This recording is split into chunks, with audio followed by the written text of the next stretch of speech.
Hey guys, and welcome back to another vlog. Now today we're going to be doing something just a tiny bit different. As you guys know, I have been enjoying this recently. This is my new favourite toy, the DJI Mavic Pro. And I thought today, because the weather was so nice, I would take it out to the park, shoot some cool video, and also give my thoughts on the product itself. Now I just want to get this out of the way right at the very start of today's video. This thing is incredible. It is absolutely incredible. If you're a YouTuber who is looking to improve their content with drone footage and you haven't owned one before, if you've got like an older DJI drone and you're looking for an upgrade, do it, because it's amazing. It's my new favourite piece of equipment, but that's not a particularly good review. So let's take a look at this in a little bit more depth. So firstly, what actually comes in the box with the DJI Mavic Pro? Well, obviously the first thing that comes in it is the Mavic Pro itself, and then of course we have got the newly designed controller, very different from the Phantom's one, and I actually much prefer it. It's a much more ergonomic design, everything is much more neatly packed, and of course it's a lot smaller to fit in with the much smaller drone, which means everything is very easy to transport. Then of course we've got all of the cables and all of the user guides and everything like that really no one cares about. And in fact, I didn't actually use any of the user guides because the setup process was so simple. I literally just turned the drone on, connected up my phone, did a firmware update, and then off I popped straight up into the sky. So yeah, it wasn't too tricky for me. Now obviously one of the most important aspects of a drone is how it flies and how it behaves in the air. Now, if you've flown a DJI drone before, then this is going to feel very familiar, and if you haven't flown a drone before, it's going to feel incredibly natural. The only thing that I will say is that, say for example, my old Phantom 3 that you can see right here, which is currently in a bit of a sorry state, it didn't rotate quite as fast as the Mavic Pro. Now I don't know if this is like a positive or a negative of the Mavic Pro, but it seems to be quite nimble and quick on its feet. I guess that's due to the fact that it's incredibly light. So you're going to have to be a little bit more sort of careful with your controller movements to get those really nice smooth shots. And obviously the next thing that I want to bring up is that obviously because this thing is the size of a pea, I was a little bit worried that it was going to be taken by the wind and I was just going to fly it up and then just watch it travel off into the distance. Apparently DJI have done some really crazy stuff in here to stop that from happening, and I'm fairly confident that when I fly this right up into the sky, it will stay exactly where I left it. So you get the idea. It flies really, really nicely. So the second most important thing, or arguably the first important thing, depending on how you look at it, is camera. Now, camera isn't perfect. Now, I know, okay, it films in 4K, which is brilliant. It also films in a bunch of other resolutions, at a bunch of other frame rates.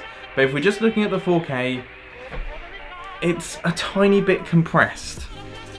Now, that's fine for me, because obviously I upload these videos to YouTube, okay? And YouTube just compresses the pants off of everything that you throw at it, so it doesn't really matter too much for me, because it's always going to look compressed.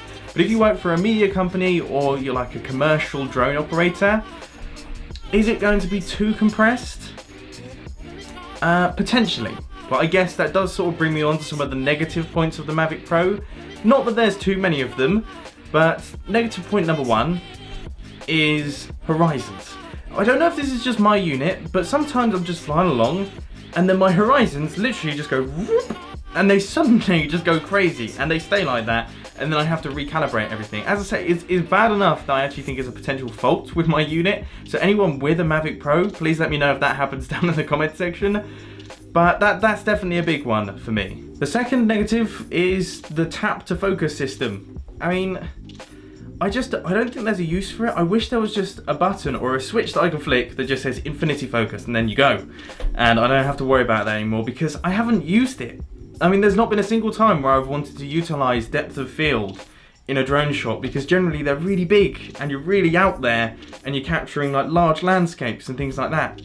There's not many times where I want to make use of depth of field in those sorts of situations. Maybe it's just me, but I personally don't really like that. Or I just wish it was a toggle, because that would just make my life a lot easier.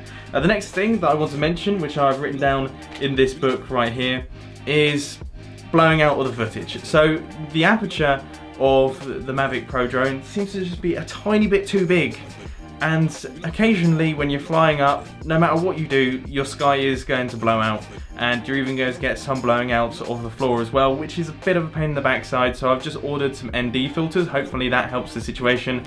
But as standard, yeah, it is a tiny bit of an issue. But don't get me wrong, those are the tiniest negatives. I guess one thing that I sort of forgot about, because I don't really use it too much, is the intelligent flight modes. They work okay. I've played around with a few of them, the tap to follow and the track me mode. The only thing that I will say is that when they lose you, they really lose you. They totally stop working and they really struggle to find you again. So that's just something to keep in mind. But as far as my verdict is concerned, I mean, I think you guys know what my verdict is going to be. It's awesome. For 99.9% of the population, this is the perfect drone. It seriously is.